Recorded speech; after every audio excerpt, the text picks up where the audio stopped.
Hello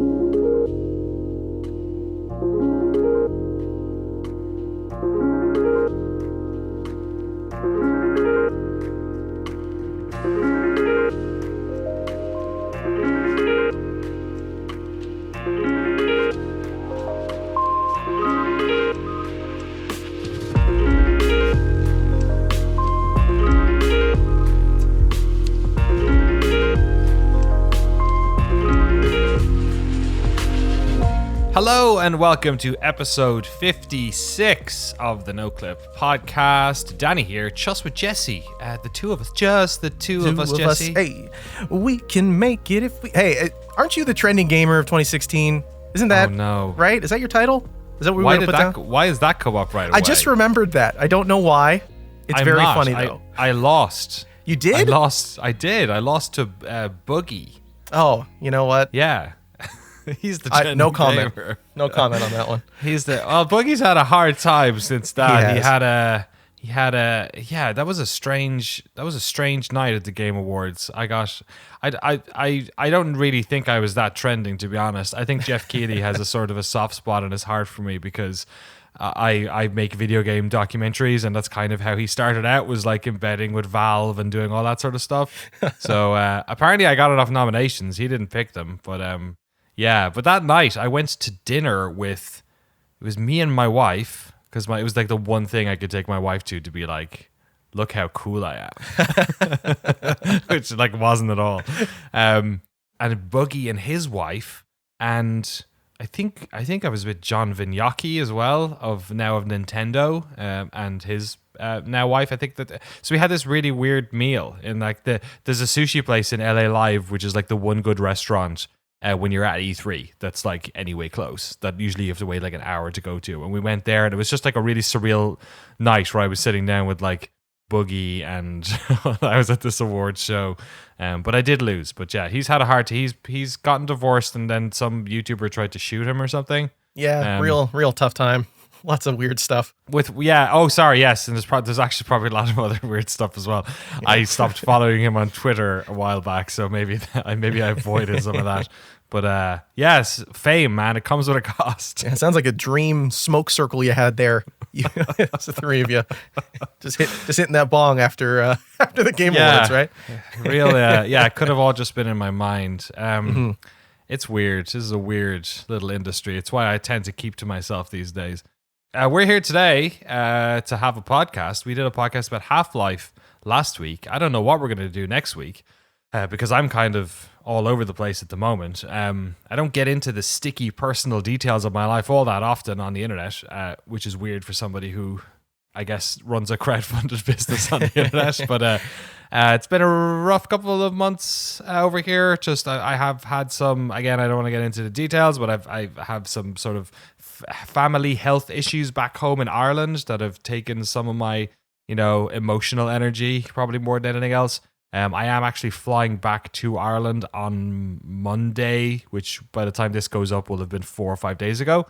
So to help out basically with some stuff over there, help my family out. So if it's been a bit scattershot for the past while, we were supposed to do like a big Patreon funding push as early as November, and then it got pushed back to December, and now I'm like frantically trying to get this thing set up for next week, but it may not happen just because I'm like a stress ball at the moment. So I don't know what we're going to record next week. I could be in Ireland kind of chilling with my parents and recording, doing some work on the side, or it might be the type of thing where I have to, hang out and help people 24/7 basically. So I have no idea. So if there is no podcast next week, apologies in advance. Go listen to the 3 years of podcasts that maybe you missed out on. I don't know. Yeah. Maybe there's some good one. There's the Lucas Pope one there. That's pretty good. That's real good. Yeah, Derek Yu, all that good stuff. But today's podcast I'm excited about because it kind of was a conversation that we were having that we kind of went, wait, we should stop talking. Let's turn this conversation into content. Let's monetize this important issue. So we were basically, Jesse obviously co-produces the show. So back in earlier this month, we were having a meeting talking about the first 2 months of the year, what podcasts we should put together. We had all these ideas, like we should do it on Black Mesa, we should do it on Dying Light maybe, or Horizon, because those games are coming out. I don't know, you're embargoed, maybe you can't say, but maybe you're playing one of those games. I am playing Dying Light 2. That's all I can say. Okay. All I can say is I'm playing Horizon Forbidden West as of yesterday. So, and also Elden Ring is coming out in February, but we're probably not, none of us are playing that right now. We'll be lucky. So we have some ideas for podcast. And then one of the ones that came up was, of course, it's Black History Month at the moment. Well, not at the moment, but by the time you're listening to this, it will be. Right now, it's not. No, right now, we're not allowed to talk about any Black history, I think is how. No, that's the rules for that one, yeah. We picked the shortest month. That's the only time you get to talk about it. And that was kind of the conversation, right? It was like, oh, we should get on a bunch of, people of color, Black people, to talk about their work or whatever it is. And then I was kind of like, the whole worry about tokenism, and then you were kind of talking about, okay, then how do we sort of like how do we solve for this like in a naturalistic way? And I was kind of thinking like maybe it should be a process of when we start getting interviewees back on, because like it looks like January and February are pretty much like Noclip, like just us kind of chatting. Like once we start getting more devs on, we should like put more effort into like diversity and stuff. And I was like, oh, that actually was a whole thing that happened to us in year 2 of Noclip. And then it was kind of, okay, pause. Let's make the podcast about this, about sort of the role of media in this situation, about our different experiences with race, and sort of turn it into a chin wag, as we'd say back home, Jesse. Yeah, I think like in that conversation, there was so much that you said, so many things that you mentioned that I think we'll probably go over as this goes along, that I was kind of shocked to hear, but also not at the same time. Again, we'll get to it in a bit, so I don't want to spoil it, I guess. But there's just some cool stories about stuff that Danny's done with Noclip in terms of reaching out and talking to developers in ways where he's purposefully doing things to talk to different parts of the group that maybe are underrepresented from certain developers. But again, we'll get to it in a bit, and Danny can explain the story a little bit better. But yeah, burying the lead, good stuff. I like it. Exactly. Yeah, keep on listening if you want to hear more. On this non-monetized podcast, which does not, as far as I know, iTunes does not rank you based on listen time. But I like it. Jesse. You can take the man out of YouTube. How do you want to start this one off then? What do you think is the sort of the first thing to chat about? Well, I think everyone listening here has only ever heard my voice and doesn't know what I look like necessarily, which might be important for this podcast to make any sense. I'm a mixed race man. My father was Dominican, passed away when I was quite young, so I didn't really get to know him very well. And my mother she raised me thinking that she was Italian, and then did a 23andMe or like Ancestry.com thing, and it turns out she's mostly Scottish. So that was fun. Oh, that's awesome. Real transition there. No more meatballs. It's all haggis for me now. It's just been a weird experience coming to terms with my own identity and race, and I think that's something we'll go over in here, of me kind of coming to that conclusion for myself and figuring out like what I define myself as. But that is a big thing for me. It's something that I've started to care about a lot more in terms of representation within media that I engage with, but also representation within the industries that create it. Games is something I've been playing for my whole life. I love them. It's something that I do in my free time, something I do for work. So it's a big part of my life, and caring about seeing myself on the screen the more and more that I play has been something that I've started to care about more and more. Like, I'm always looking for games that have characters that look like me. I remember there was this big renaissance E3, maybe 2017, 2018, whenever Wolfenstein 2 was announced, where one of the main characters had like a full natural afro, and I was like, yes. And then another one, I was like, yes. Like, this is the year of black ladies with big hair. I was excited for it. I had an afro when I was in high school, and it was like playing games. That was the one hairstyle you had. There's so many things that I could mention, but like that specific moment really stuck out to me. But sorry, I'm rambling now. Not at all. Well, I think the representation there stuff is really interesting, right? Because I feel like it's something that I understand in a micro sort of way. That, like, put it this way, when there was a backlash from people about representation in games, I was kind of like, well, that doesn't make any sense, because like I know that when there was an accurate Irish accent in BioShock, all of my friends went crazy, right? So it's not the same thing, obviously, but the empathy you can feel for somebody, for them to be represented, is something I understand. I don't understand like racial representation, because Irish people are white, and I never felt that way. Like it was, but like also like I didn't. Whenever I played games with like American characters, I didn't feel like I was them. You know what I mean? So when we had like when Atlas at the start of that game is speaking with an Irish accent, or a good Irish accent, having gone through like Tom Cruise putting on terrible accents and Irish accents in movies, and Jared Butler, who's like Scottish, he should be able to do an Irish accent. It's kind of like a trope in Irish media that like there's no actual Irish people in Irish media. So when that happened, the sort of bitter irony of it is that it's actually an Irish American voice actor. So he's actually just really good at putting on an Irish accent.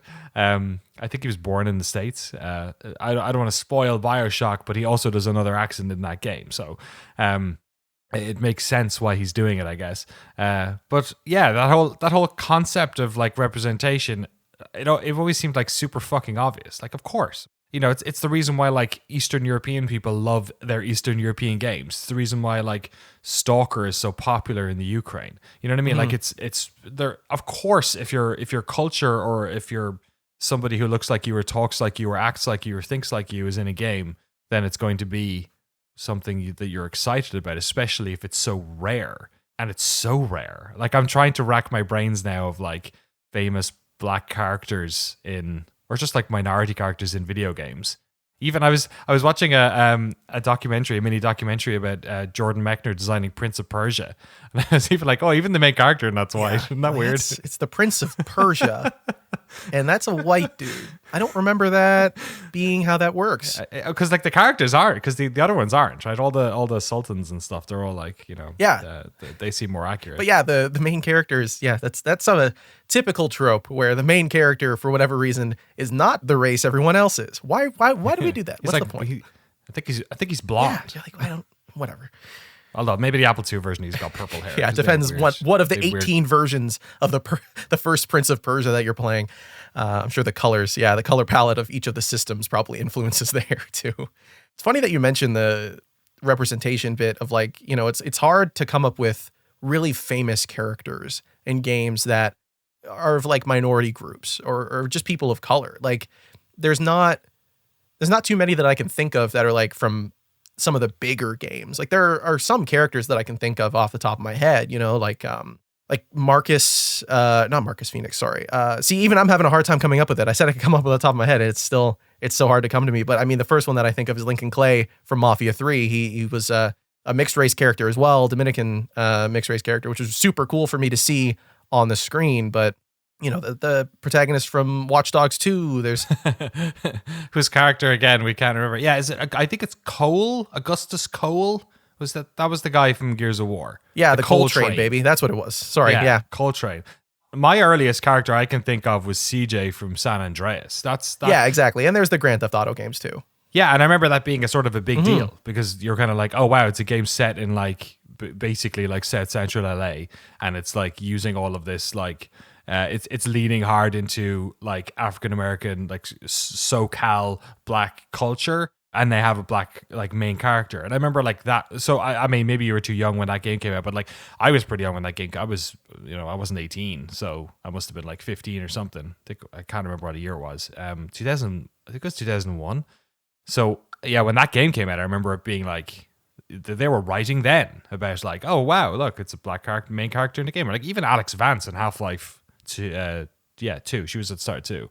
Was another sort of like to use a Half-Life pun, a red letter day, that it was like it was notable, you know what I mean? Like and it's still kind of notable, like even you saying Wolfenstein, right? Or Deathloop, we talked about, just both characters, but the main two characters on it are black, and you're like, oh, okay, like it's still notable, which is kind of like a tragedy. Exactly. Right? Like it's not something that you can look at and say, oh, like that's normal. Yeah, we're always excited when we see good representation of characters in games, or just any representation of different races within games. Like, I mean, the fact that we all kind of still point to Mirror's Edge as a great representation of like an Asian woman is like, that game came out a long time ago. I forgot about that actually. Because you're like in first person. Yeah, as well, exactly. So it's just the cutscenes. I forgot who Faith was. Yeah, exactly. It's the box art. With Grand Theft Auto too, I think, Grand Theft Auto San Andreas as well. 2004. I just looked it up, was the release date. So wow, okay. Yeah, I was still pretty young. I was 60. Yeah. No, I was 18. I was 18. Yeah. I was 18. All right. So it was. I was 9 again, but I still played it. Right. But oh god. But not all the way through. I was just running around blowing stuff up. I didn't know what I was doing. I didn't do the story missions. Like I think back on the story of that now when I played it years later after I blew everything up when I was 9 years old, and like that game opens with you getting falsely arrested. You're just arrested by the police for no reason because they're just trying to mess with you. And yeah, there's like, you're right. There's so much culture that's represented in that, but games like that are still kind of like tent poles of representing that kind of culture in America, because like I can't think of many other games that do that outside of games like True Crime New York. Right. And like that game is not good. Or 25 to Life. Like those are not great representations. That's a really good, interesting question, actually, especially in light of the fact that we just did that GTA interview. Do you think that because that game wasn't made by Americans, that it was able to maybe look at those issues from a less like guilty perspective, right? Because that game was made in Scotland, and those games are like very much like sort of more. I kind of feel like the GTA games are more reflective of American media than they are American life necessarily, but obviously, there is truth in art. So I wonder, like, do you think that maybe San Andreas, it's not exactly like a rife with cultural honesty, but like the fact that it even sort of goes there, I wonder if the fact that it wasn't made in America is part of the reason why that was even possible? Yeah, I imagine like looking at the media of a culture makes it easy to like sort of like interpret what's going on, and you can kind of reflect it, which makes it hard to expand upon it in a deeper level. Like people and developers that work and make stuff outside of America that represent American culture tend to, only catch the stereotypes or only catch like the broad strokes of things, because that's just how it works. Like you can go and try to embed and try to learn about what's going on in the culture by sending people over there to do research. But at the end of the day, people who live that life are going to be able to do it in a way that's much more true to life and representative of the reality of those people than just like watching some documentaries or some movies or whatever. Documentaries might help a little bit more than just playing some games or watching some movies that are, but like, watching The Wire is not a perfect representation of what's going on right. In Baltimore, right? So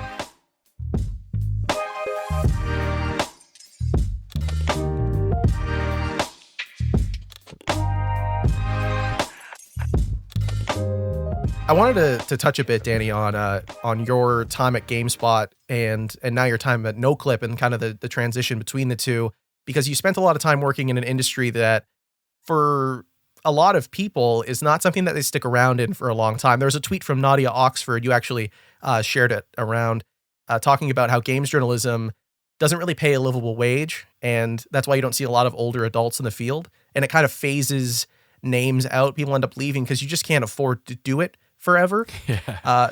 Young person's game. Yeah. It's, people tend to leave and start their own things called Noclip.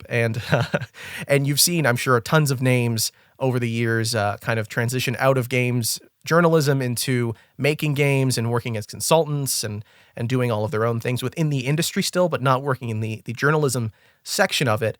Can you speak a little bit on like what it was like to work at GameSpot and over the years make that transition and see team members leave? Was that something that you were experiencing? Yeah, you mean in relation to like diversity, like the types of people who were getting those jobs? Well, I mean, sort of just in general, but you can speak on the diversity if you want. Yeah, I mean, it's funny, right? Because like I think, I come at this. I first of all I have to like caveat anything I say with like I am definitely in a position of privilege in respect to this because I was able to leave my job at GameSpot and start a independent career, which is, so I'm in the position of privilege right now. I'm able to pay for my health insurance and I don't work for a big corporation. And not a lot of people can say that. Well, I mean, you can, but you know what I mean? Like not everyone can I live say in a country that covers it. So that's yeah. Oh yeah, good point.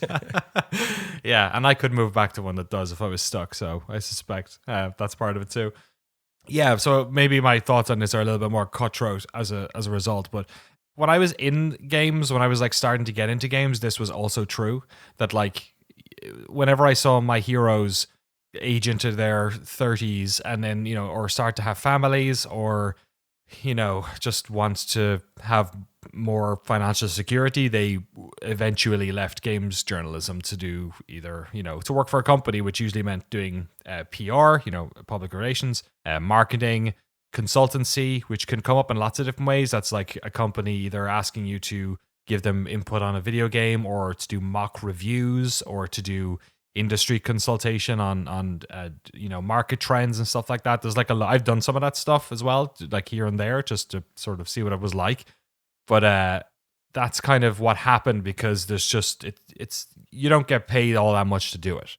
I didn't care that I wasn't getting paid all that much to do it. I've had a lot of really terrible jobs in my life, and I was like terrified of being stuck in one of those terrible jobs. I was terrified of being stuck in my hometown.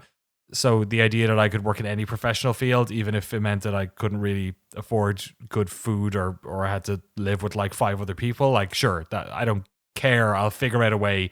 This is my ladder to get out of the shit. You know what I mean? That's how I felt. It's like this is a platform where I can try and make a name for myself, try and add value to myself, and then, you know, sort of have my exit plan. So that's sort of how I feel about it, was that like, I think, I don't know, maybe some people enter games journalism thinking it's a job for life. I mean, there's no jobs for life anymore, unfortunately. Right. Like the labor market is kind of this weird amorphous thing now where people change jobs every couple of years, sometimes change industries. Right now is a good time to be an employee because there's more jobs than there are positions, but it's still this, you know, shit sandwich of you having to, you know, move cities or upend your life in some other way. So I came into games, like the day I got my job in games, I started working on my exit strategy. So while I empathize with people who are sort of wish they could write about games for their whole life, I never thought that. Right. You know what I mean? Like I always knew that eventually I would age out, that I can't, you know, I can't be an employee of this website when I'm in my mid-30s. They'll find some kid who'll do it for less, you know? Exactly. So yeah, you tend to get this churn of people in and out. And also it tends to be self-selecting. Like in the UK, I felt like most of us were more, like there were some people who came from decent middle-class backgrounds, but it felt like most of us were like working-class people or people who had moved to London to try and get work. Whereas I have found over here, maybe this is a broad brush to paint, but I've found that most of the games press people are from middle-class families, have generally had college education, which is different in the States because obviously you have to pay for it, whereas in Ireland and the UK, it's fairly cheap. Ireland, my education was free, so I found that also you have a different strata of people sort of in games press, and again, I don't want to be, that is not the case for everyone, obviously, but I think that's part of the conversation. And certainly when it comes to diversity in the games press, I think that's a big part of the conversation. And probably within games at large over here. You know what I mean? Yeah, like the privilege of being able to have access to services, have access to schooling, have access to, you know, housing for a lot of people can be tough, because just getting into like just specifically the games journalism aspect of it, like it doesn't pay great. And it's a job that like is not very hard, but fairly hard to break into as a job. You can do freelance writing. It seems like a lot easier, but having it be the thing that you do, you know, 40 hours a week or however many hours a week does not seem like something that's super accessible. And because of that, yeah, like, you know, you're already battling the uphill challenge, right? Of trying to get into an industry that is largely not representative of you. And then also an industry where you have to be willing to sacrifice a lot of time. Like, you know, games journalists always work tons of overtime playing games for reviews, playing games for coverage, talking to people. Like, you know, you're always working more than you're actually working in that industry, from what I understand. I don't work in there, but just from what I've seen a lot of people end up saying. Yeah, I totally. I have always been like, sure.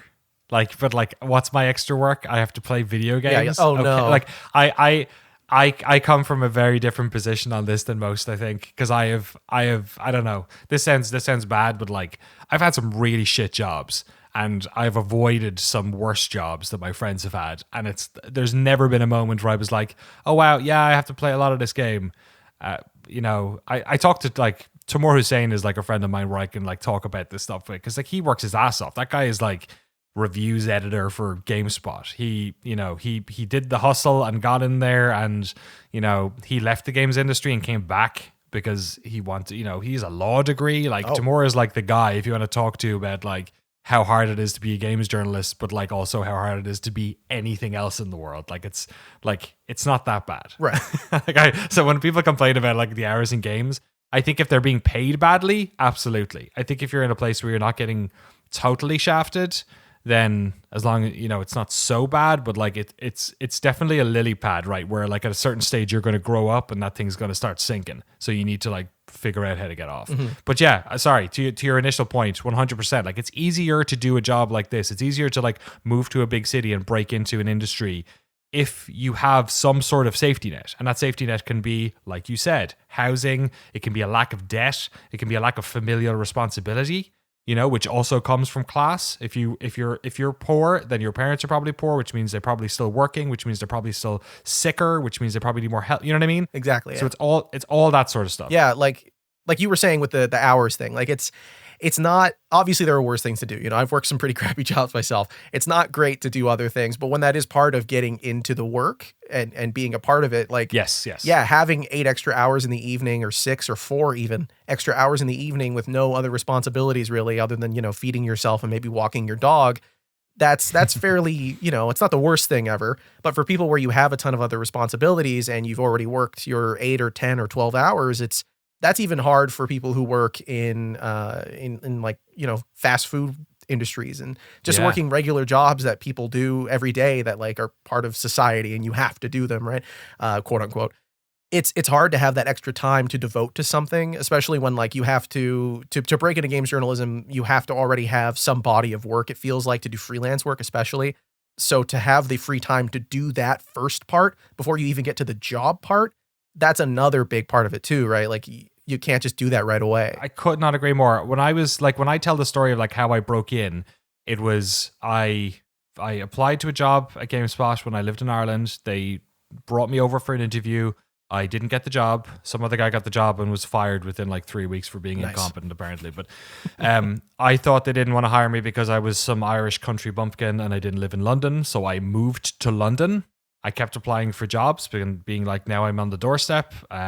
They didn't give me the jobs. I kept working. I had a college degree and I could not get a job in London for like 3 weeks. I applied to something like 50 jobs, web development jobs. They were all entry-level positions. I was qualified for them. The only one that gave me an interview was a guy who was Irish. He was a guy who owned the company who was Irish. He was from Omagh in the north of Ireland, and he at the interview he was just like, I don't give a shit about your college degree. Can you do the work, and are you a good worker? And I was like, absolutely.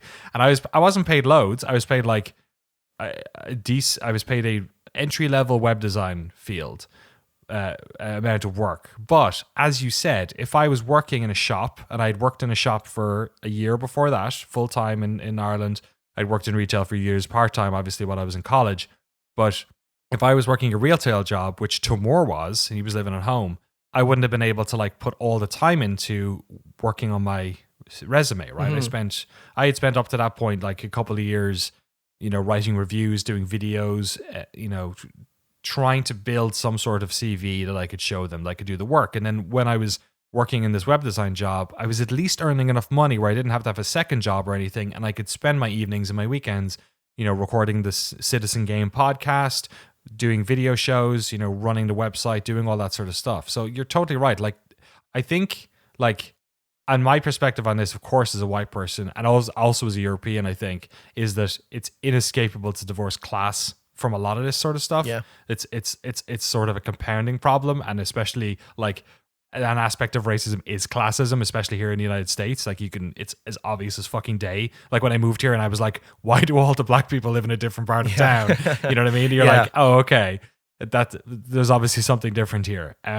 But yeah, like that, like you said, like just having those 2 extra hours a night, right, is the difference for a lot of people, you know? Like that's 10 hours a week on weekdays. That's, yeah, you can get a lot done. So like for me, right, from my perspective, obviously I didn't get to work in the games industry in terms of like covering things and doing games journalism and stuff like that. But I did briefly have my own YouTube channel where I worked with some people after that. And I've been doing that for the last couple of years. And when I was making my own stuff, I felt this like trajectory of work that was pretty good for what I was doing. I wasn't doing stuff super frequently, and I wasn't doing stuff that was super popular, but I was doing stuff that like I was proud of and that people seemed to like. Yeah, they're really well written. Thank you. I was like, oh, this is great shit. It's so hard to be a YouTuber in 2018 or whatever. Whatever it was. Yeah. It feels like it was 100 years ago for me. But when I was doing it, something that I noticed, cause I only used my voice in that. I never really went on camera or anything, not cause I'm afraid of people seeing what I look like. I just, for whatever reason, I didn't think to do it. But as time went on, I started to realize that like there were other Black YouTubers that just like didn't show their faces. And I didn't connect the dots on that for a while in terms of like why that was a thing. Because there were a lot of like other white YouTubers that I knew who like would make their own stuff in similar vein to what I was doing. But I started looking into what was going on with games journalists around the time. I remember the whole Gamergate situation. I don't want to get into that, but I remember the response to a lot of people and the reactions to a lot of Black journalists and things that were happening to them. I mean, there was a ton of things going on at that time, but that specifically stuck out to me of like, if I were to show my face, this would be something that would happen to me, is like the racial epithets thrown at people, the slurs, the reactions to the way people look and insulting their hair and their style and their manner of speaking. Like there's so many things that really bothered me about my time doing that in terms of like my own representation. Cause that's when I was sort of figuring myself out in my early 20s, figuring out who I am and what I am and what I see myself as. And I did that through YouTube. It was kind of like a thing where I was figuring myself out. And because of that, by the end of it, I was like, man, like there's a direction I want to go with this, but if I go in that direction, what'll things look like? And it's an experience that I just feel is so universal to a lot of creative people that look like me or look similar to me, or just people of color in general. That's wild. So it feels like almost like you're like disincentivized to be authentic. Exactly. Yeah. Like I had this buddy, and I don't want to call him out or anything, but he was another Black YouTuber who's doing similar things to what I was doing, and his avatar was like a white dude with red hair.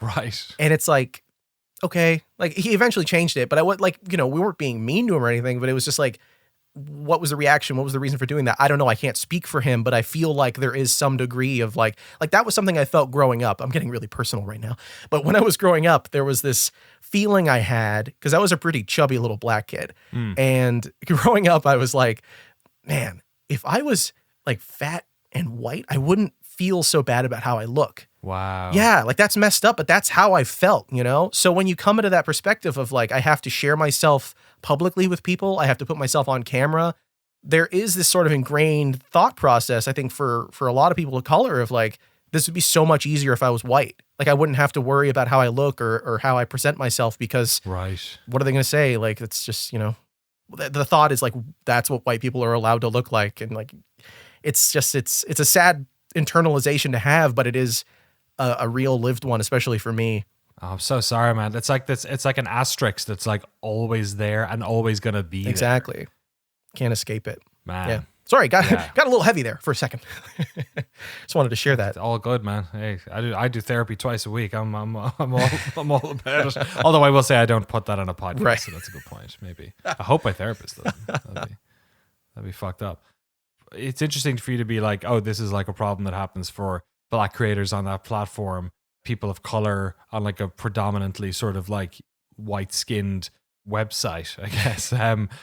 I remember we would joke about being Irish and that like there were in England there were some doors that wouldn't open as fast, sure, if you're Irish than if you're English, but also the story I joined a soccer team in London because I played soccer in Ireland and I wanted to meet people over there, and the guy who ran the team put up a message on fucking basically the like UK version of Craigslist, and they're looking for a goalkeeper, and I was like, sure, I'll be that. So I played with this team for like 4 years and I was over there.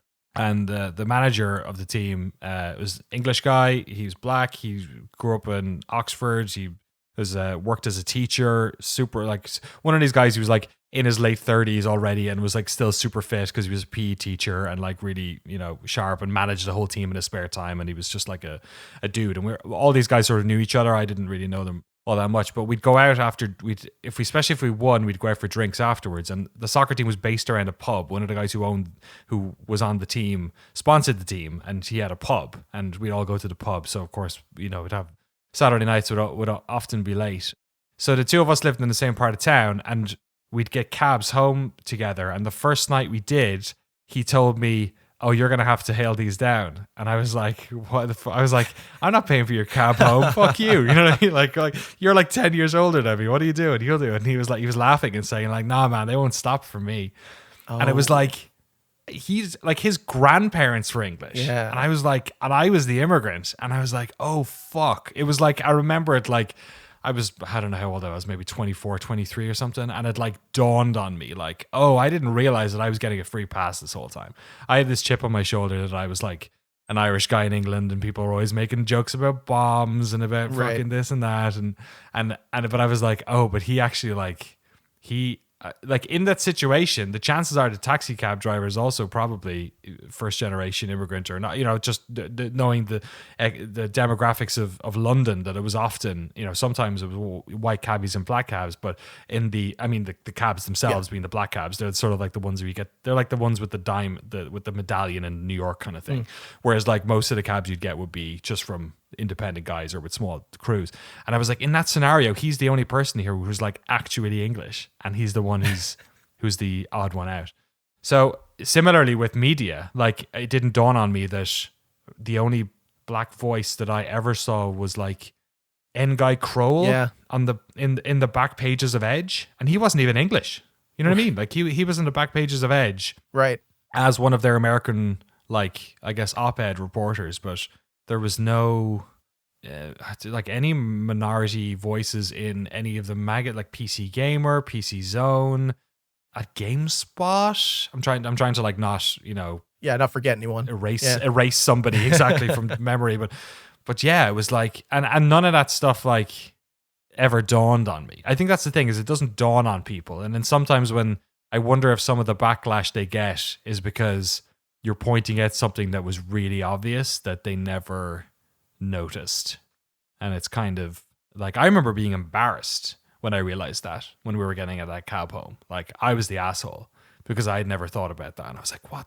Yeah. So it's I can't imagine what it's like as somebody who is, looking for those voices to not see them. Yeah, it's tough. I mean, when you're looking for representation, you're looking to see yourself in the places that you spend your time. It's tough to feel like you're supposed to be there, I guess, like, is this a place for me? And that's something I think people have been talking about for a really long time, especially on the internet, is like, if you don't see your face on a platform, it can be tough to feel like you're supposed to be there. That's just been a common position that a lot of people have shared. It's one that I feel myself sometimes as well. It's just tough. And yeah, when you're looking for names, like you're saying, it's not easy to come up with a ton. There are some really great people out there doing great work, but for the most part, it's a real uphill battle to find a lot of great voices that represent you and that you feel reflective of yourself. But Danny, you mentioned the Irish aspect of it, and I was curious because, I mean, Irish people have been racialized for quite some time. Did that ever impact your work in games journalism? I would imagine no, but that's for you to say. I don't know. I think I thought it did. Right. So I don't know if it did, but I felt it did. What made you feel that way? I really felt when I didn't get the job at GameSpot that it was because you were some country bumpkin, like you were saying. Yeah, which if I'm as honest as possible about that, I think is probably more reflective of that, like, GameSpot was in London, right, which is like this metropolitan world, and I grew up in a small town in the south of Ireland, so it wasn't so much that I was Irish, and more so that I was kind of like wet behind the ears, maybe, you know what I mean, just a little bit sort of wide-eyed, and I'm like Fifel goes west or something, you know what I mean, I'm just like the big city kind of thing. But certainly when I couldn't get jobs when I moved to London, I was like, fuck, should I like change my surname or something?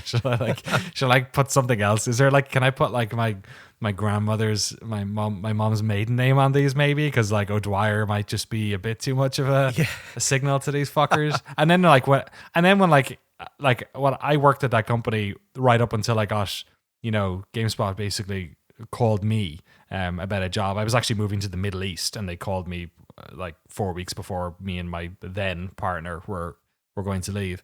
And then I chose the job.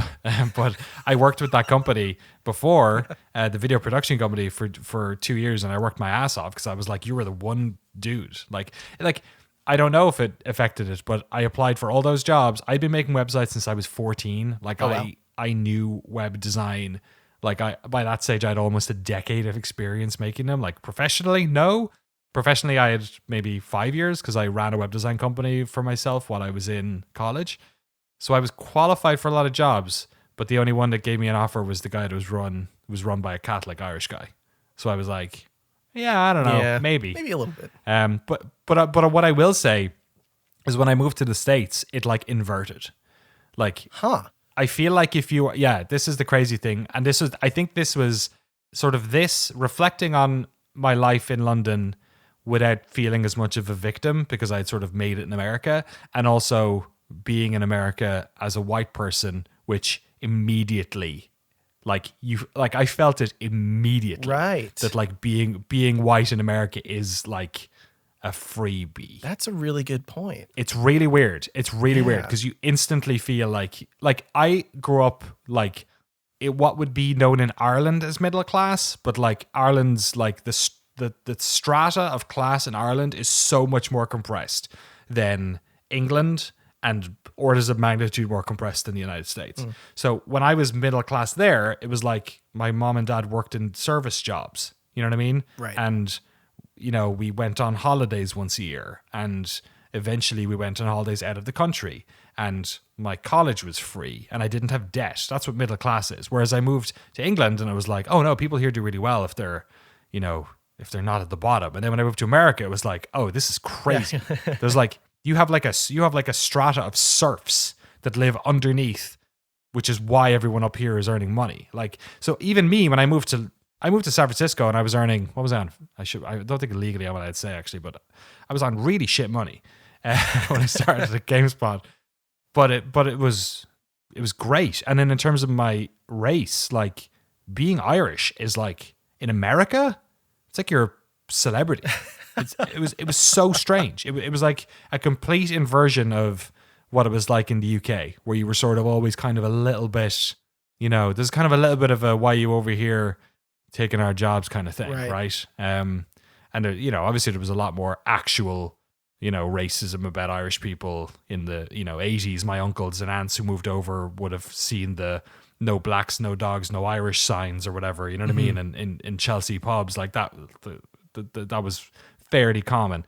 But in America, no, man, it was like the opposite. And it was so strange. I really didn't know how to feel about it. Yeah, it must have been such a weird shock to go from being like in a racialized position to just suddenly appearing in America. And it's all gone. You're just a white guy now. For most people anyways. But you could see the racism way more, right? Because when I lived in London, and I'm talking too much for this to be the podcast. No, I'm the fucking white guy in the room and I'm talking too much. But I wish Timur was here to speak for himself, because like this was like on the tip of our tongue living in London, right? I was an Irish guy.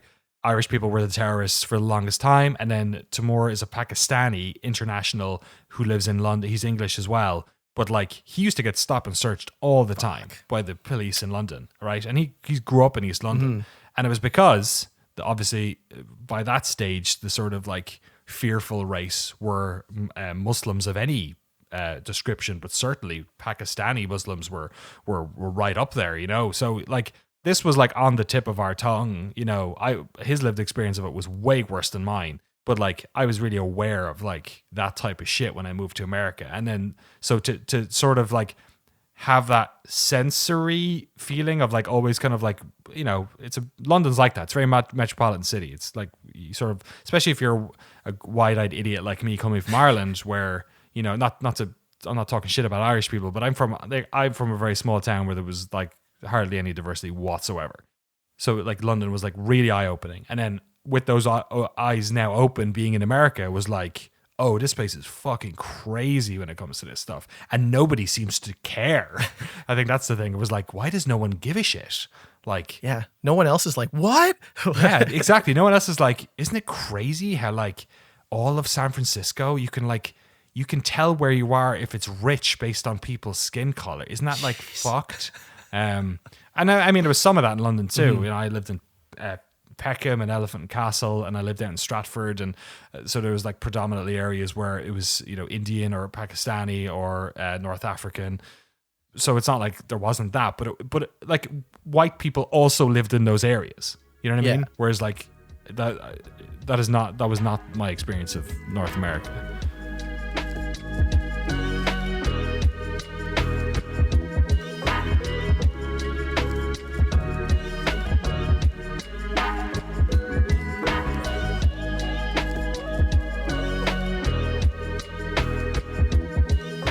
So obviously now you've transitioned over to this thing called Noclip. I don't know if anyone listening has heard of it before.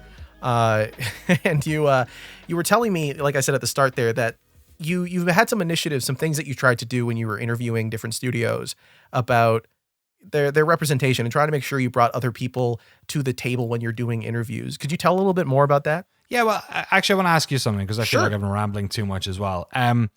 Would you have noticed anything like that on Noclip? And I don't suspect that you were watching the channel from the start or anything like that. But like when you watched, like even not Noclip, right? Even when you watched, you know, developer diaries, right? Or like interviews with a dev or, you know, any in-house documentary about a game's development.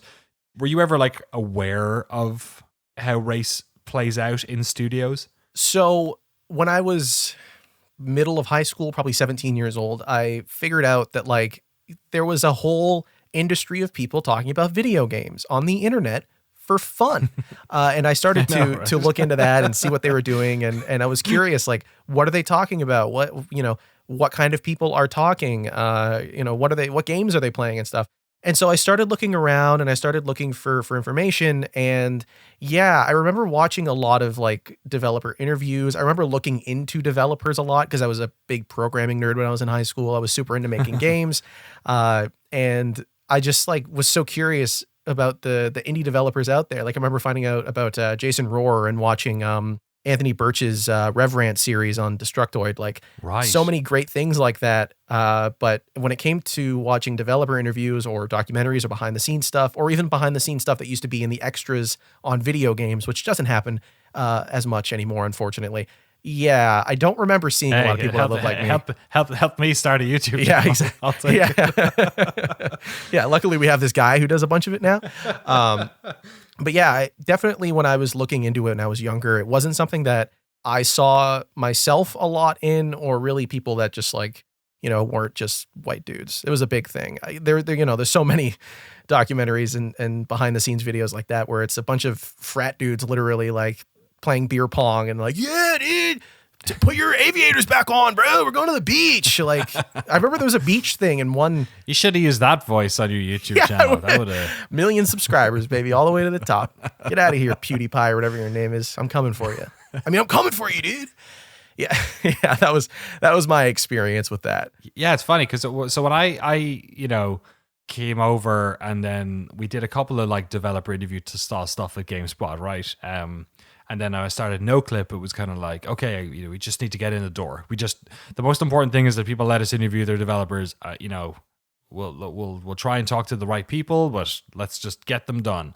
And we did like Rocket League, and we did Doom, and we did a couple of indies. So that was cool. And then we did Final Fantasy, and I think it was maybe after a year, I was kind of sitting back and looking at what we had done, and I was like, oh man, we have not interviewed a single woman.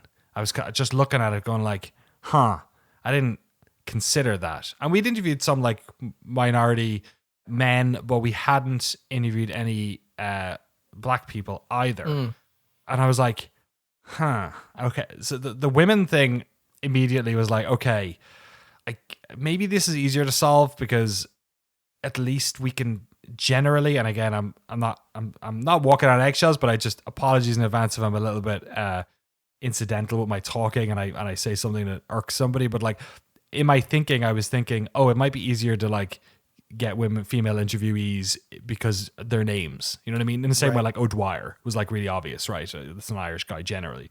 My experience over here in the States is that it's actually way harder to pin people down that way because there are so many, there are black people with Irish names. There are, but I felt like at least with first names, you could hear, oh, like we could figure that out.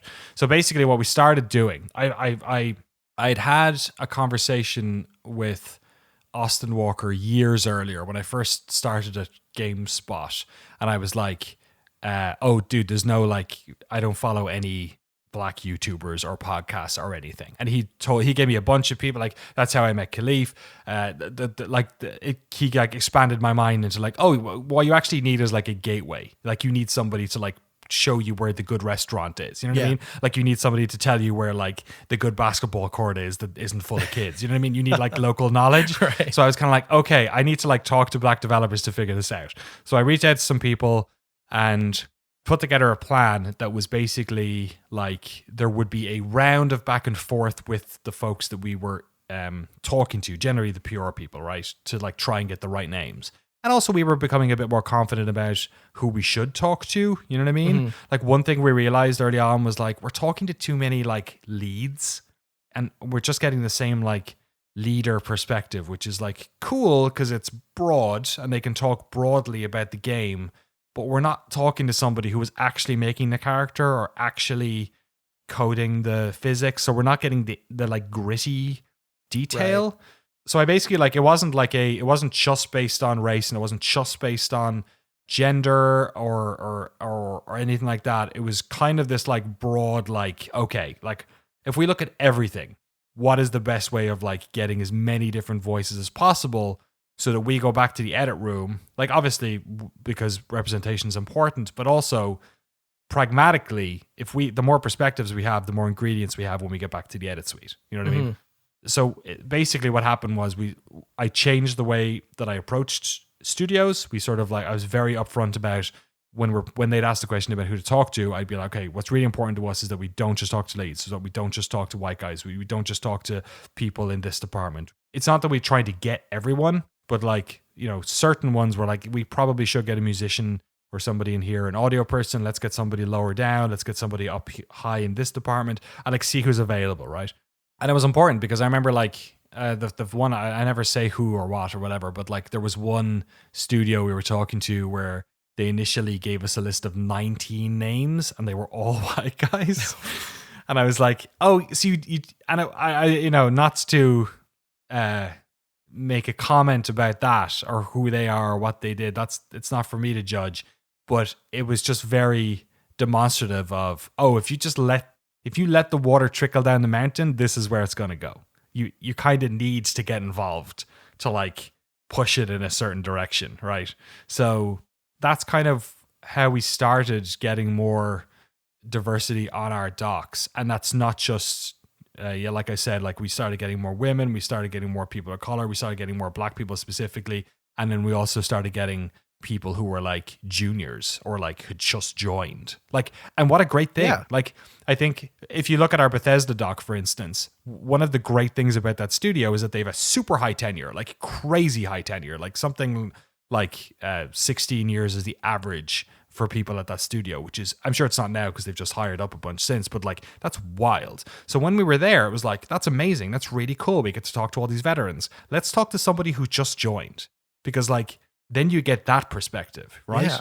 So it was just a sort of a broad plan that would address the issue that we weren't representing people, but also addressing this sort of other problem that I had, which is that we just need to have different voices on the docs. But what I will say is that like, I don't have the numbers. I'm sure some industry board has the numbers, but it's not like there's loads of candidates to talk to. It's not like there's, in some studios, there's lots of women, but depending on where you are in the world, oftentimes, they're fairly white. The studios are, when you sort of like broadly look over them. Right. And you said this was something that you started doing fairly early on in Noclip's life. Now that we're at the 5th year, right? It's 5 years in Noclip. Woo.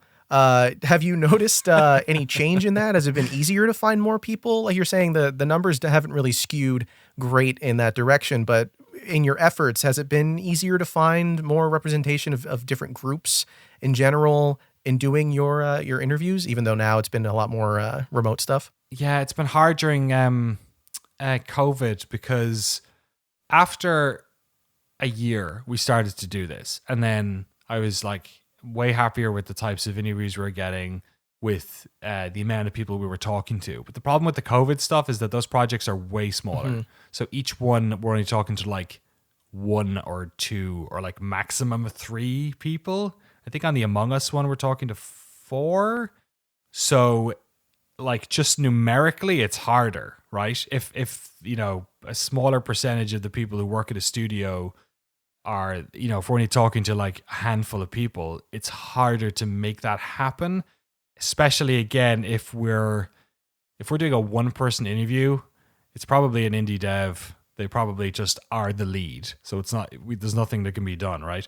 I guess we can pick games that have teams that are more diverse, but it's just a harder thing to nail down. I would even say, in terms of like talking to juniors at studios, that's probably the thing that we have done the least of in the past year and a half, because it's been this like panic to just talk to anyone. And then when we do talk about a project, it's you know, a lot of the times it's only 1 or 2 people. You know, Demon Souls, I think it was 3, but so many of them are just that. So no, like if I was to give us like a report card on that sort of stuff for the COVID years, I'd probably give us a C or something. Like you know, I kind of wish we could do better. Like, just like, you know, we've had some, like for instance, we had Dinga Bakaba for the Deathloop stuff, right? Yeah. But we've also interviewed Dinga, like, you know, I think that's the 4th time. Something like that, yeah. It's only the 2nd time I've interviewed him, but like that's also like the 4th video we put out where he's in, right? Because all that shit we recorded at Arcane, we spent like a year squeezing it out.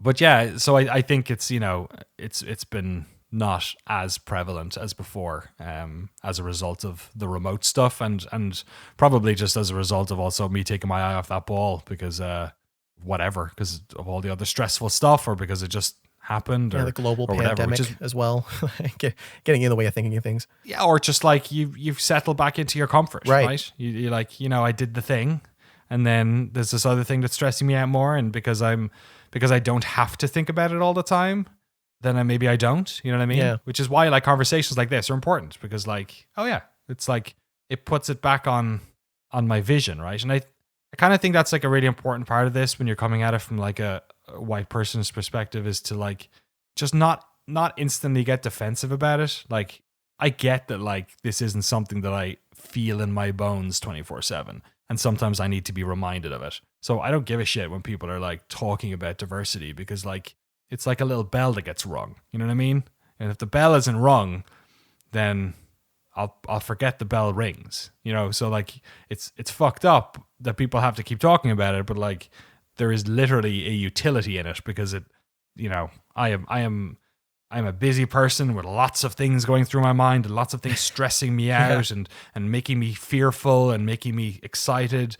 And, you know, you can't keep your eye on everything all the time. And I think that's a good reason as any to have these conversations be part of the normal conversation, because yeah, like you can easily slip back into your comfort zone. Definitely. And like in terms of trying to find people that do things like you're saying, when you only have 3 or 4 people to pick from, you want to get the most information. So, you know, you have to go back to those leads. You can't ask someone who did a really specific thing when you're trying to cover a whole game and you want to talk to people who know a bunch of stuff, right? And I think that kind of ends up leading back to what we were talking about earlier with the difficulty of getting into games journalism, but it also kind of applies to getting into really any creative field. Is there aren't a lot of people that are from minority groups for a number of reasons, but it's, you know, it's the getting there in terms of the work and the schooling, but it's also the getting there in terms of getting like to the point where you could have coverage. Like there aren't a lot of Noclips. There aren't a lot of channels or just like companies that do what you guys do. Well, I guess what we do. that cover game developers, and you can only do so many documentaries in a year. Like you can only cover so many topics, and you know, it's a lot less so when you're independent. But I imagine for a lot of bigger outlets, picking what you cover is a big part of the game, right? And like you can't just cover super small indie games that like, you know, 50 people are aware of. Not that there's anything wrong with smaller games like that, obviously. But it's when it comes to coverage, you got to choose your battles, and there's only so many things you can cover. And because of that, you can't cover super small games. And then you get stuck in a vicious cycle, I feel like the industry ends up doing, where like smaller developers, especially Black developers, have a hard time getting through into bigger spaces because there is no space. Because, you know, there's so many games that if you're trying to break through, you kind of, that falls flat. And then do you stay in the industry? Do you go work for another company? You know, what does that end up looking like for a lot of people? So it's, the coverage aspect is hard to wrap your head around, especially when it comes to just different people in general. So I don't think you should, you know, ever kind of bulk on yourself or give yourself like the C thing is fair, but like it's, you know, it's only, it's half, it's not even half. It's like, you know, there's a lot of factors involved in that kind of thing. Hey man, happening. a C is a passing grade. Yeah, exactly. That is true. That is true. C's get degrees. That's the line. C's get degrees. That's good. How have I never heard that before? That's super good. C's get degrees. Yeah, but like I think the way I think about it is that like, and I think this gets older, this gets easier with age maybe as well, is that like, you just spoke to like a really fundamental truth there, which is like, it is hard, like whatever your color your skin is, it is hard to get time with big game web. Mm-hmm. You're a minority, then the chances are it's going to be even harder. And the games websites are also victims of this world insofar as you just said that they are prioritizing the bigger, games, so they get more views, so they get more traffic, all that sort of stuff. And like, it's not like any one of these things is like much more important and it overshadows everything else. But what those truths should sort of allow you to understand is that even if you're a good person, even if you're a person who doesn't try to look down on folks because of their class or because of their race or because of their sexual orientation or whatever, we live in a system that doesn't give a shit about how you feel. Right. We live in a system in which those things are factors, in which class and race and all of the different sort of like, you know, planetary orbits of privilege that all affect each other, that we're all sort of stuck in that maelstrom and we can't escape it. If you're an individual, you know, indie creator from a minority group, or if you're a, you know, the biggest video game website in the world who's trying to like keep their, you know, whatever, 50 people employed, like we're all victims. The victimhood doesn't like, you know, it's all different for everyone, but like we're all in it's inescapable for anyone.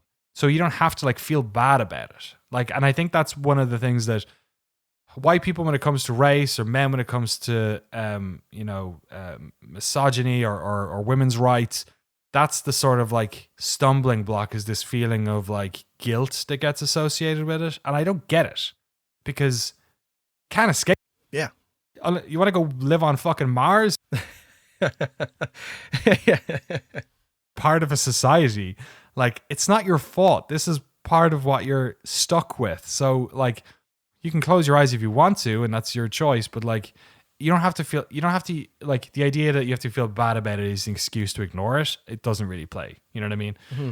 And yeah, it's just like, I don't know. I think there's a beauty in people like not relinquishing command to it, but just like understanding that they don't have control over the rest of the world. That like, ultimately, this is bad. The world is bad in lots of these ways, and that the only thing you can do is make it worse or make it better. Like, but ultimately, you can't like click your fingers and just make it go away. Like, that is the board game. Yeah, that's the state of the board game when you got born in whatever 1990. When'd you get born? 95. 95. Yeah, little baby boy. Great year. Spice World, yeah. I think. It's the last good year. Spice World. Fuck off.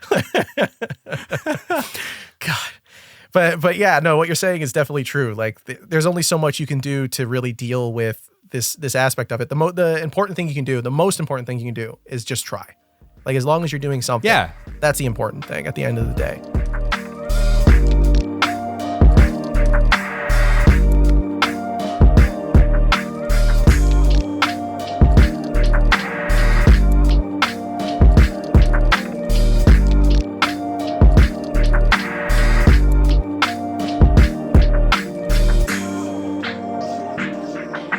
So moving forward in the industry, like in looking at things, Danny, do you have any like hopes for the next couple years in terms of representation in games, in journalism, in press? Any hopes for Noclip specifically? I think would be great for you to touch on things that you really hope to do moving forward as we very slowly escape the the specter of COVID that looms over us.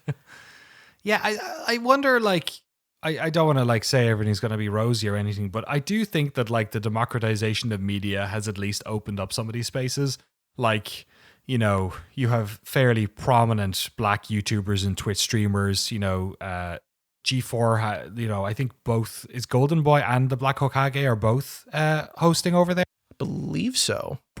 Wouldn't have been the case, I'm sure, when that G4 was around. I wasn't in America, so I didn't watch G4 growing up or anything. But like, that's a fairly, that there's a shift as you can see it. There's way more diversity just overall on platforms like Twitch and YouTube. Like you think about like some of the biggest YouTubers and Twitch streamers in games are women. Yeah. That being the case, 15 years ago would have been unthinkable. So, some of their jobs are like still way harder than their male colleagues, but at least, you can see the shift happening. So I don't know, like I often wonder, at least in terms of like that type of thing, in terms of people searching out for representation, not that the market has solved the problem, but like in a way, capitalism solving problems. What? Come on. In like a weird way, it at least the democratization of the tools has allowed for some degree of market writing there, right? Where there were pockets of the audience which weren't represented, and then there was room for those people to find a place, or there was an audience for somebody who was willing to do it. So obviously that's not like a perfect solution, but I think it's better than it was maybe 10, 15 years ago, where the only way you could talk about games was to write for a video game website or get a job at a big games magazine. But in terms of Noclip, like I think all the main thing we can do is just like we were talking about earlier, be mindful of who we're talking to and what games we're covering. And, I think one of the aspects of this that I didn't touch on, and I think it probably because it doesn't seem weird to me as a European, is that before I even realized, and this just shows you where my mindset is and my biases are, before I even noticed that we hadn't been talking to loads of women, I realized that we hadn't been talking to studios outside of America. And I was like, oh, we need to do more international stuff. So then we went to Japan, and then we went to Europe a bunch. And that came from like, I have my own biases about imperialism, obviously, as being an Irish person, and then also living in America and American foreign policy. When I lived in Ireland, the planes flew over our country and stopped there. So like I have my own feelings about that sort of stuff. So I was like really conscious of like getting international, which is why we're constantly flying to, other countries we've been in, I think 7 European countries now or something to record docs.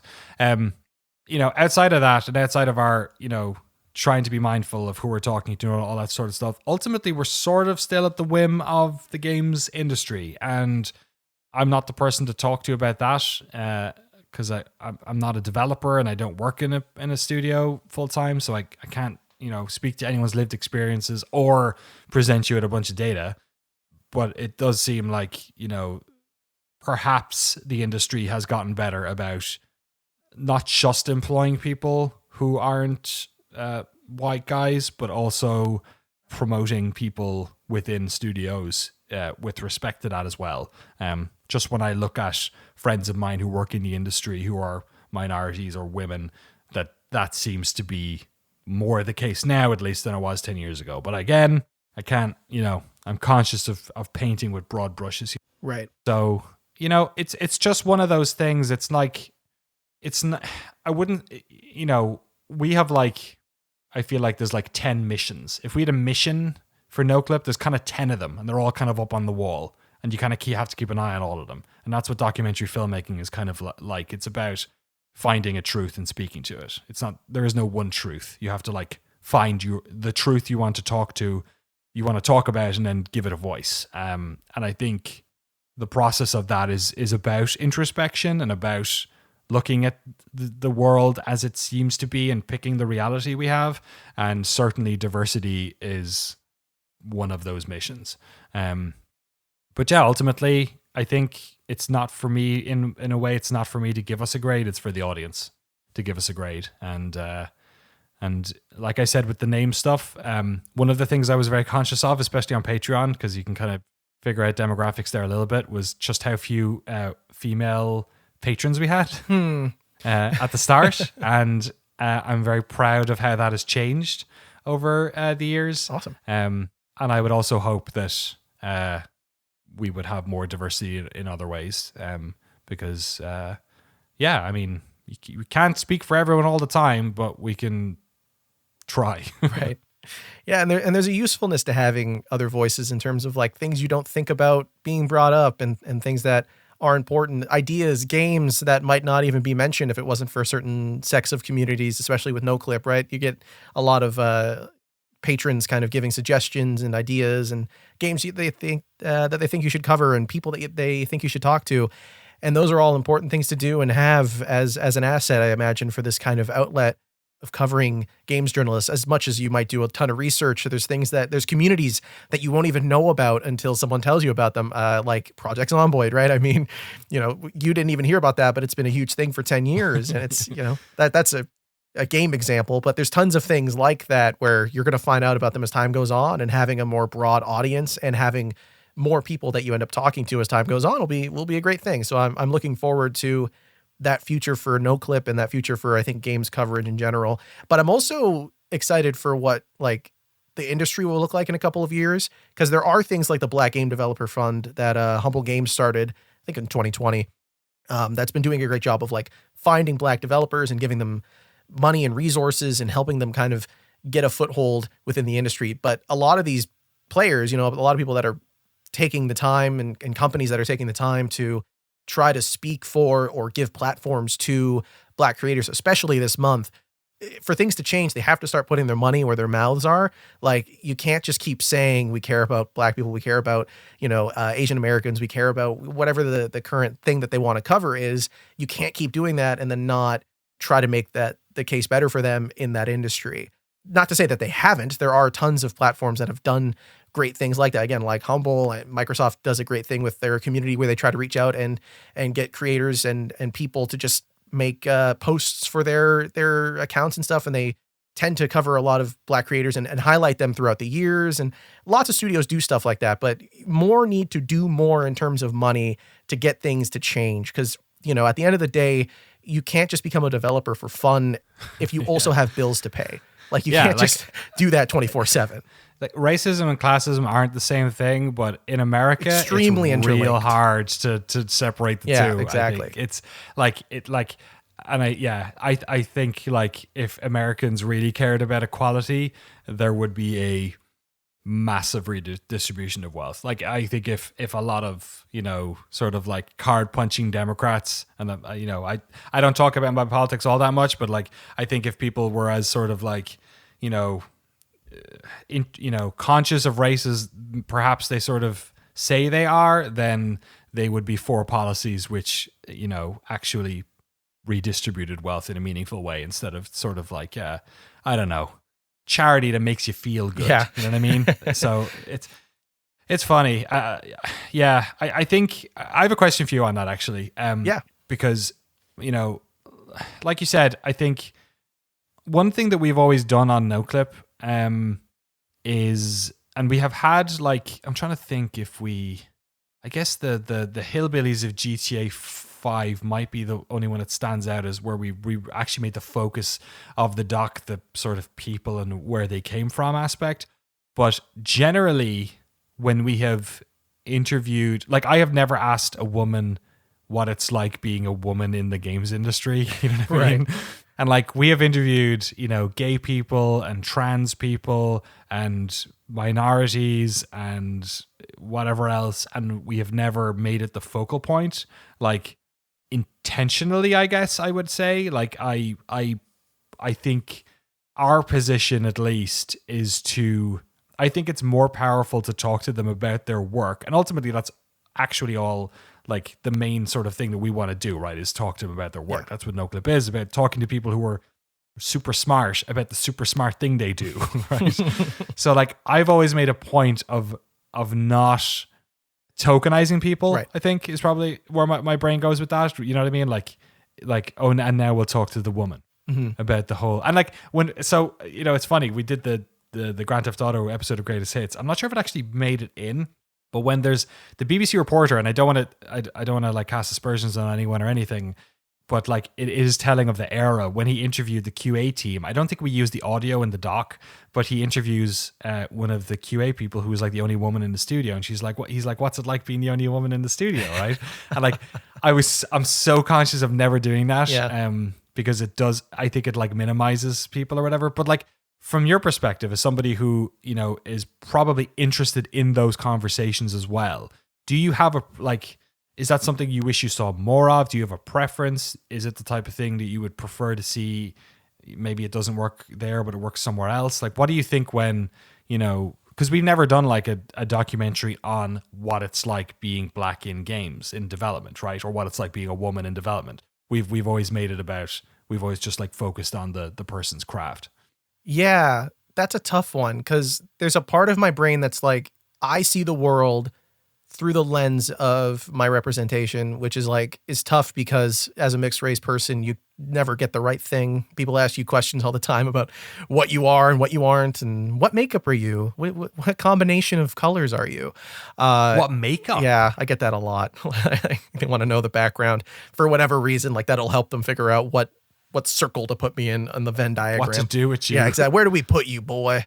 But like it's so one part of me wants to see the game developers talk about their experience if that's something that's important to them. But then, yeah, on the other end, I'm like, I just think it's important to have more faces of people who develop games out there in the world and hear their stories just from what they're making. Like there are just talented people on their own, and just because they're black or just because they're gay or trans or whatever they're, you know, whatever minority camp they fall into, it's still something that is important to them and is part of them, but their work is also as important to them as well. And I think, you know, so I'm split down the middle of like, I want more representation. I want people to tell their stories about what it's like to be who they are and to tell their truths. But at the same time, I want to hear more about work from people who are in communities and cultures and countries that, you know, afford them the ability to tell different stories and to use different tools and to make games that are about different things. Those are really interesting stories. There's tons of stuff going on in different countries that we don't even know about from developers that we'll never hear about for a really long time that are probably really interesting and are really cool. Like I imagine there's a really great story to tell about developers in Rwanda and what it's like working there as indie developers or as developers for contract, like for hire for other companies. Yeah. There's probably great, like, I mean, you know, People Make Games did a great one on a similar topic. And there's tons of stories like that I imagine you could come to them and say like, hey, I want to hear about your work. And I want to tell your story about like what it was like becoming, you know, the first black lead developer, the first black developer in your studio, or the, you know, historic things like that, or the first developer in your, like the first indie developer in your country, or the first AAA developer in your country. Like there's so many interesting stories like that about race and representation and you know, your ethnicity and your culture and how that impacts your work, but also how it impacts you personally, that I think would be good stories to tell and people would love to hear more about. I know I would love to hear more about those stories. But then at the same time, yeah, I think to speak to what you were saying about tokenism, like you don't also just want to approach them and just ask them that story. Because then it's like, yeah, I'm only interested in the fact that you are a different race. Like, you know, you want to hear about their work too, because that's just as important. So a mending of the two, like if you could put them both together into the same thing, that would be great, but it's tough to pull off. We have the commercial with the girl getting lifted up with the why not both sort of porque no los dos. Yeah. Oh yeah, she probably doesn't say that in English, does she? There you go. Wow. See, exactly. The world is just full of layers that are like invisible to you until someone else points it out. I think that's like spot on. I think speaking to like authenticity and those types of truths. I've always wanted to do one on the one you specifically said about like for hire studios. in like less economically privileged parts of the world, right, where with debased currencies or whatever, where labor is cheaper for American studios, you know, like games like The Last of Us or Red Dead Redemption or anything Ubisoft's put out, you know what I mean? Like this type of thing is super important. In fact, we did one on Command and Conquer remastered where we interviewed a couple of the people at Lemon Sky, I believe it's called. And then like, I think it was half a year later, there was a report on, I think it was like how badly those people were getting paid or something. And I was like, oh no, it was right there. It was right there. But like, shit. Also, you know, it was like the start of the pandemic. It was like a month into it and they were all in the office wearing masks. And I was like, there was so much going on. But yeah, it's like you said, I think having an eye on that would be super interesting. But yeah, it's just a privilege to do this work, man, to like be able to give other people a platform. Like that was the whole idea, was like, we don't get to hear from devs. They don't get to speak for themselves. It's always games journalists trying to explain how games work and they don't fucking know.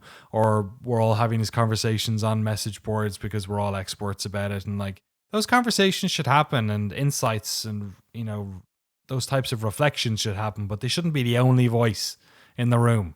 So honestly, I thought after 5 years, there'd be more people doing this. I think some people have done it, like Ars Technica, their War Stories series is great. So good. Like they're just like they're like the ones I look at and I'm like, fuck man, this is good shit. This is what we could. They're probably looking at us going like, man, we could if we could do this full time instead of every once in a while, because it's probably somebody's passion project. Yeah. Like we could do way more of these, and I'm over there looking at it going like, if we could get a full-time employees with healthcare, we could probably do stuff that's that good. You know what I mean? Yeah, we're just a bunch of ragtag freelancers. That's part of it too, I guess, is knowing that we're sort of one of the only, you know, that's changing too, though. I think a lot of developers are doing their own YouTube channels, and, you know, GDC stuff is becoming more put on YouTube and not just in the vault. So yeah, I'm sure it changes like a glacier. It'll slowly move. Change gonna come. Slowly melt, yeah. but still, you can't just wait for the change to come, right? Right. All right, Jesse, is that a podcast? I think it is. Awesome. Thanks for your time, dude, and your insight. I really appreciate it. Of course. This was a fun one to talk about. It's kind of a conversation we had like a couple of weeks back that we never got to finish. Yeah, nice to flesh it out.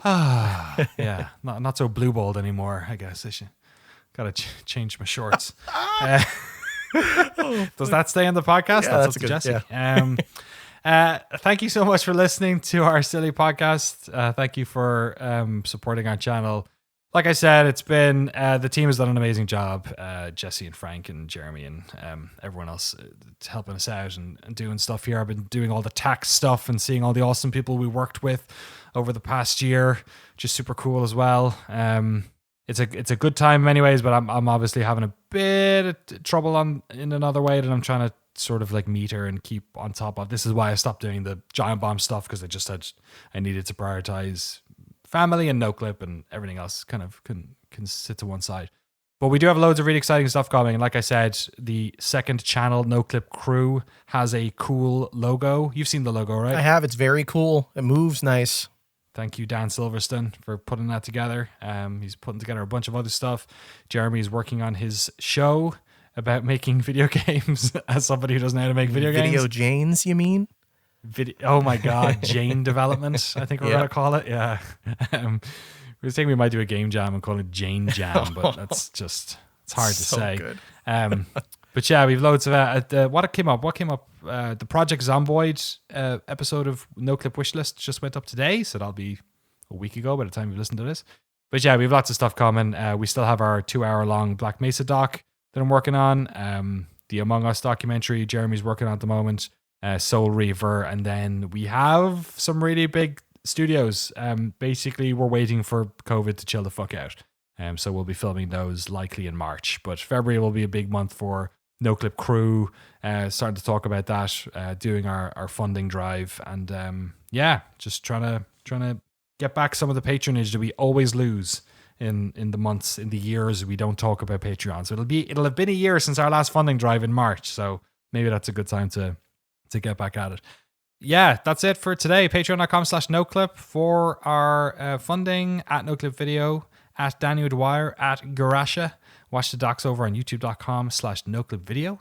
Listen to the podcast on youtube.com/Noclip podcast or wherever podcasts are sold. I don't know why I put this bit in. You're already listening to the podcast. Very confusing.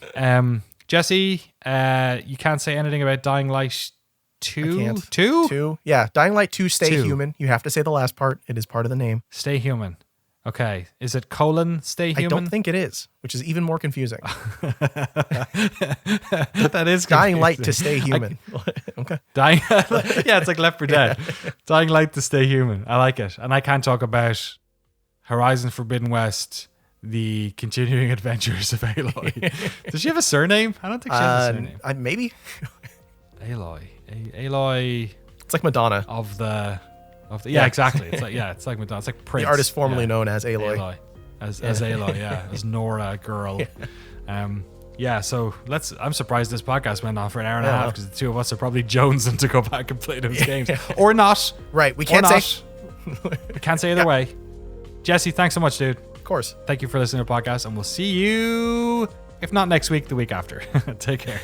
Bye.